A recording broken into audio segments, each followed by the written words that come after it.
Paper 2021-22 session का है, ठीक है, जिसमें से हमें फर्स्ट पार्ट में 20 क्वेश्चन आएंगे, उसमें से 16 करने हैं। फिर बी पार्ट में 16 क्वेश्चन 20 क्वेश्चन आएंगे, उसमें से हमें 16 करने हैं। और लास्ट का जो सी पार्ट है उसमें से भी 10 में से हमें 8 क्वेश्चन करने हैं। एंड टोटल यहाँ पर कितने हो गए? 40 क्वेश्चन हो गए। 40 क्वेश्चन 90 मिनट्स और एक एक मार्क्स के, यानी 40 मार्क्स हो गए। तो लीस्ट कंपोजिट नंबर, सबसे पहले क्वेश्चन नंबर 1 देखते हैं, ratio of LCM and HCF of least composite and least prime number. तो सबसे छोटा कंपोजिट नंबर कौन सा होता है? 4 होता है। और सबसे छोटा प्राइम नंबर कौन सा होता है? 2 होता है। तो इनका एलसीएम क्या हो जाएगा? 2 और 4 का एलसीएम कितना होता है? एलसीएम 2 और 4 का कितना होगा? 4 होगा। और एचसीएफ कितना होगा? 2 और 4 का 2 होगा। तो इसका मतलब रेशियो निकालना है हमें किसका? LCM versus HCF.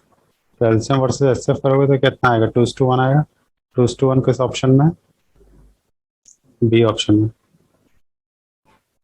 Next question करके देखते हैं।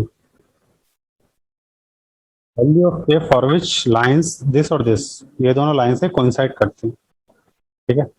तो कोइंसाइड कब करती है? जब लाइन एक जैसी होती है। और एक जैसी लाइन कब होती है? जब a1/a2 equal to b1/b2 equal to c1/c2 होता है।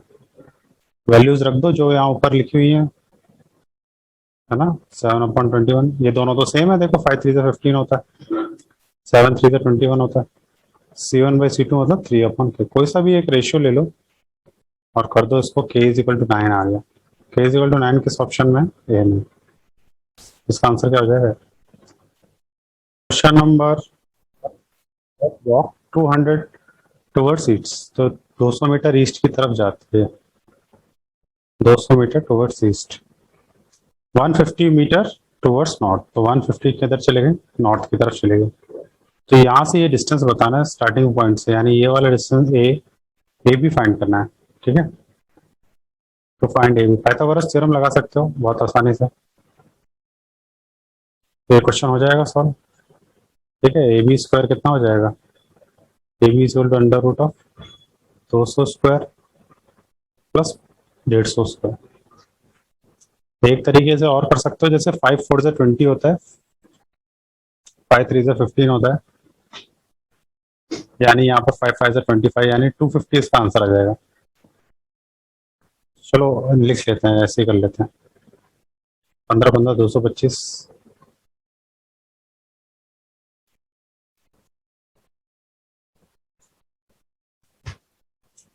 तो ये हो गया 625।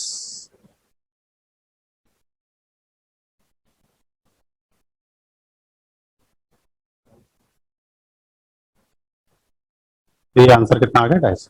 250 मीटर। ठीक है, तो अगला क्वेश्चन सॉल्व करके देखते हैं।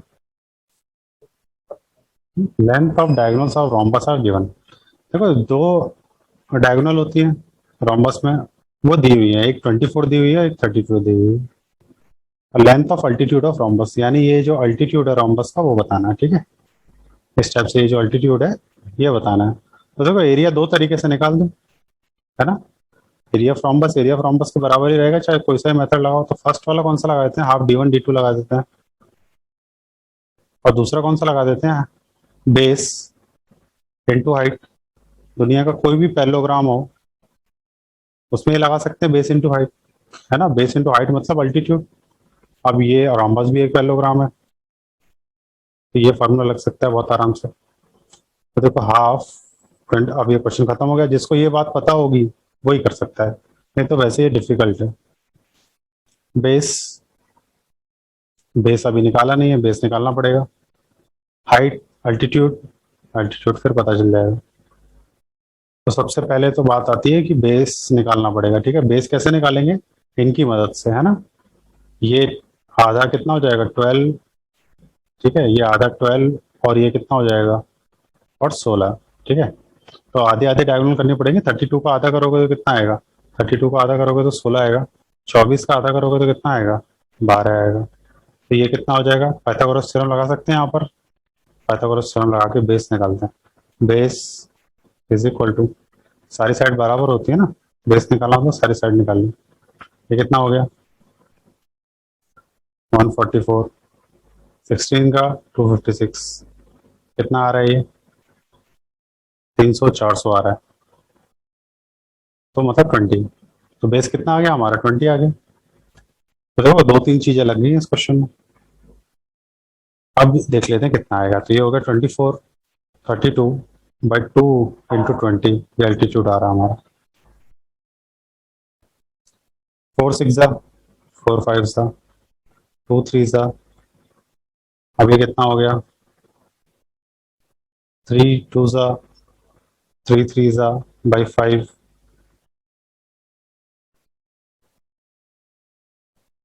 5 1 जा, 5 9 जा, 5 2 जा, यानी एल्टीट्यूड कितना हो गया हमारा? आ गया 19.2 सेंटीमीटर। समझ में आया? अच्छा क्वेश्चन है, एकदम इजी तो नहीं है। तो नेक्स्ट क्वेश्चन करके देखते हैं। नहीं, कॉइन था टॉस्ड। देखो 2 कॉइन टॉस किए हुए हैं ना, 2 कॉइन है हमारे पास, उनको टॉस किया है। तो कह रहा है कि प्रोबेबिलिटी बताओ, पहले तो ये बताओ, प्रोबेबिलिटी बताओ कि कम से कम एक हेड है, नहीं एटलीस्ट एक, एट मोस्ट एक हेड है, मतलब एक ही हेड है एट मोस्ट। ठीक है, मैक्सिमम एक ही हेड आना चाहिए, उससे ज्यादा नहीं। तो देखो पहले तो ये बताओ कि जब दो कॉइन को टॉस करते हैं तो ये नंबर ऑफ इवेंट्स कितने होते हैं? 4 होते हैं। Head tail, tail head, tail tail. ठीक है, तो मैक्सिमम 1 आना चाहिए ना, तो एक यहाँ पर है, एक यहाँ पर है, एट मोस्ट। ठीक है, और नहीं भी आए तो कोई दिक्कत नहीं है, ठीक है, लेकिन मैक्सिमम क्या कितना आना चाहिए? ये हो जाएगा 3/4। ठीक है, तो ये हमारा आंसर हो गया। प्रोबेबिलिटी कितनी हो गई? फेवरेबल इवेंट कितने? 3 है, और टोटल इवेंट कितने? 4 है। तो हमारी प्रोबेबिलिटी कितनी हो जाएगी? 3/4। इसमें लिखा है कि दो ट्राइंगल सिमिलर हैं जिनका नाम है एबीसी और पीक्यूआर। ठीक है, ये दोनों सिमिलर हैं, और ए एम इसका अल्टीट्यूड है, पी एन इसका अल्टीट्यूड है। और क्या दे रखा है? ए बी स्क्वायर, ये दे रखा है कि ए बी स्क्वायर का रेशियो पी क्यू स्क्वायर के साथ कितना है? 4:9। और देखो ये अच्छा क्वेश्चन है, थोड़ा सा डिफिकल्ट भी है। इसमें हमें क्या पता लगाना है? A M by P N का रेशियो पता लगाना है। ठीक है, देखो हमने एक प्रॉपर्टी पढ़ी हुई है कि चाहे अल्टीट्यूड हो, मीडियन हो, चाहे एंगल बाइसेक्टर हो, अगर दो ट्रायंगल सिमिलर होते हैं ना, तो वो उनके अल्टीट्यूड जो होते हैं, अल्टीट्यूड मीडियन, वो भी प्रोपोर्शनल होते हैं साइड्स के। जैसे मैंने यहाँ पर लिख दिया ए बी है, और यहाँ पर ए एम लिख दिया, और यहाँ पर क्या लिख दिया मैंने? पी लिख दिया, क्यू लिख दिया, एन लिख दिया। ये ए बी जो है वो पी एम के, ए एम के भी प्रोपोर्शनल होगा। और यहाँ पर इसी तरीके से पी क्यू, जैसे मैंने लिखा A B by P Q, वो प्रोपोर्शनल हो जाएंगे अल्टीट्यूड, मीडियन, एंगल बाइसेक्टर, कुछ भी हो, बस दोनों ट्रायंगल सिमिलर होने चाहिए, कंडीशन ये होती है।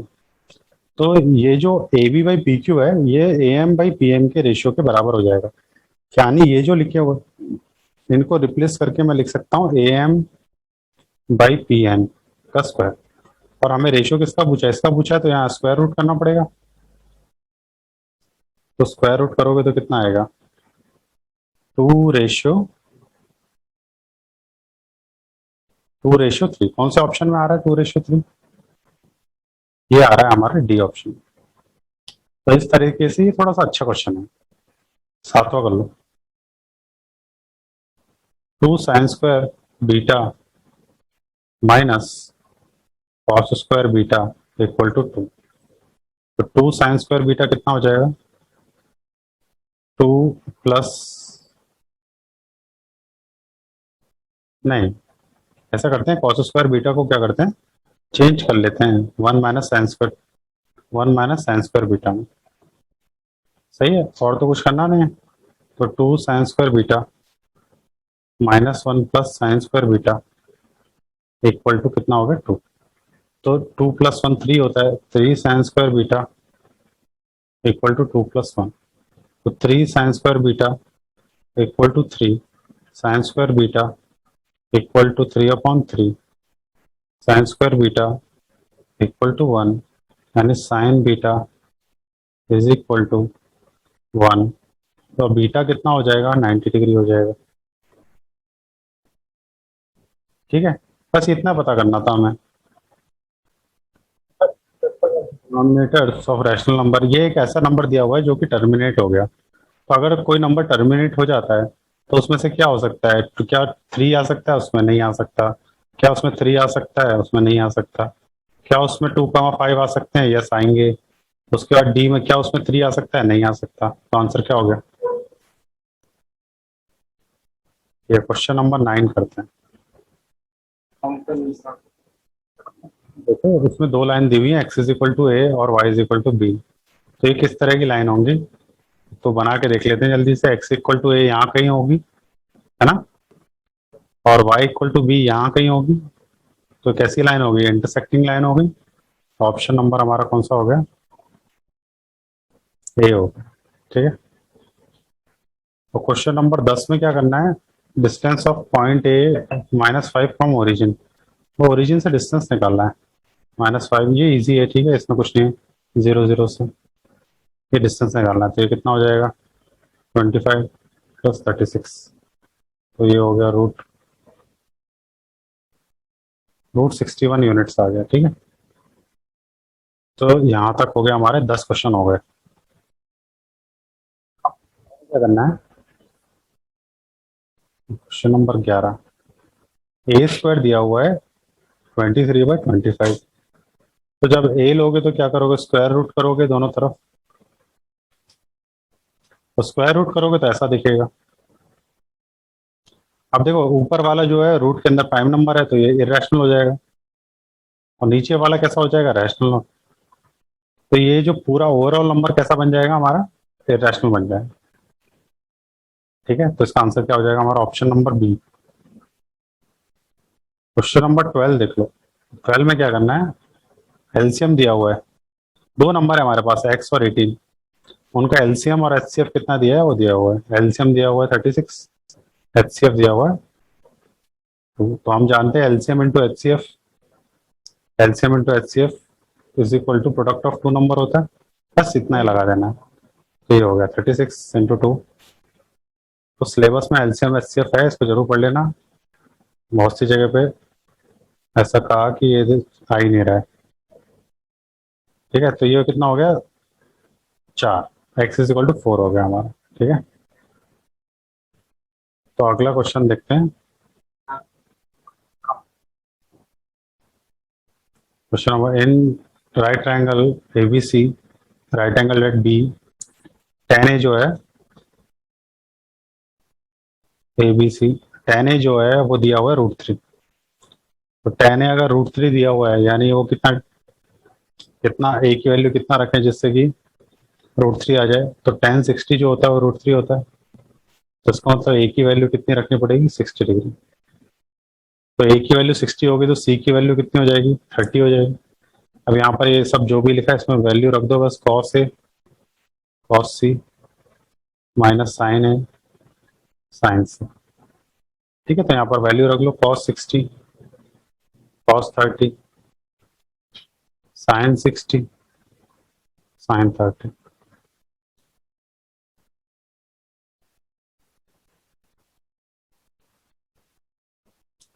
तो ये कितना हो गया हमारा? √3/4 माइनस √3/4। आंसर कितना आ गया? 0। 0 किस ऑप्शन में है? बी में। क्वेश्चन नंबर 14 देखते हैं। If the angles ABC, if the angles of triangle ABC are in the ratio 1:1:2 respectively, the largest angle being C, then the value of sec A upon cosec B minus tan A upon cot B। ये इस question में one. देखो इस question में क्या करना है? ये 3 रेशियो दिए हुए ना, 1:1:2 रेशियो, और सी को सबसे बड़ा एंगल माना है। तो मैं अपने आप से ये अज्यूम कर सकता हूँ कि सी जो है वो शायद 90 डिग्री होगा, ये अपने ये 45 डिग्री होगा, ये 45 डिग्री होगा। ठीक है। देखो इनके रेशियो सेम आ रहे हैं ना। मैं 45 1 45, 45 1 45, 45 2 90। तो रेशियो तो सेम आया ना, जो मैंने अजम्पशन किया उस हिसाब से। तो बस यही जो अजम्पशन हमने किया है इसको अगर हम लगा देंगे इसमें तो हमारा हो जाएगा क्वेश्चन। ये इसीलिए अच्छा क्वेश्चन है। तो सेक क्या होता है? 1/cos होता है। तो यहाँ पर cos से लिख लो। कोसेक क्या होता है? 1 अपॉन साइन होता है, तो साइन लिख लो, माइनस टेन ए लिख लो, और यहाँ पर क्या लिख लो, टेन बी लिख लो। इनकी वैल्यू रख दो और आंसर आ जाएगा। साइन 45 और कॉस 45 दोनों सेम वैल्यू देते हैं, तो इसको तो रेशियो वाले को काट सकते हैं।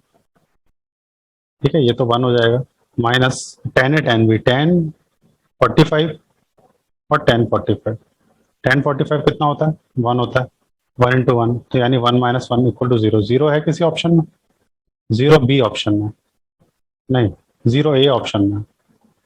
ठीक है, तो ये हो गया हमारा क्वेश्चन सॉल्व। तो ये देखो एकदम अच्छा क्वेश्चन है, इसमें पहले खुद खुद हमें अंदाजा होना चाहिए कि 45 90 का जो रेशियो है वो 1:1:2 होता है। आई बात समझ में?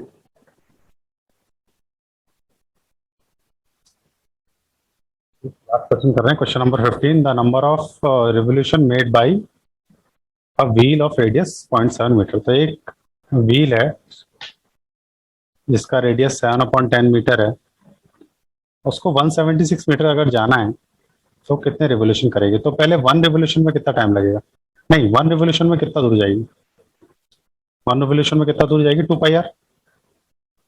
2 पाई आर का मतलब क्या है, 2 पाई आर, चलो पाई को अभी ऐसे ही रहने देते हैं, लेकिन आर लिख देते हैं, चलो आर 0.7। ठीक है, अब 1 रिवोल्यूशन में इतना दूर गई, तो कितने रिवोल्यूशन में 176 जाएगी, यही तो पता लगा ना। डायरेक्ट प्रोपोर्शन है, ऐसे करके इक्वल टू लगा दो बीच में, इसे हटा दो, इतना इजी होता है। देखो एक्सरसाइज जो फर्स्ट एक्सरसाइज है चैप्टर 12 की, उसमें भी मैंने इसी तरीके से बताया है कि 1 रिवोल्यूशन में इतना दूर जाएगी, तो x रिवोल्यूशन में 176 मीटर जाएगी। क्या डायरेक्ट प्रोपोर्शन है, रेशियो ले लो। तो देखो इसको ऊपर भेजो, इसको भी ऊपर भेज दो। ठीक है, तो x is equal to 176/2 into 22/7 into 0.7। 0.7 को हटा देते हैं, यहाँ 0 कर देते हैं, ये 7, ये 10 हो गया। अब ये देखो 6 ये 11 से जा रहा है, 11 1 से 11, 11 6 से 66, 11 2 से 22, 4 4 से 16, x इक्वल टू 40 रिवोल्यूशन आ गया। 40 किस ऑप्शन में, डी ऑप्शन। अब मेरा सर एकदम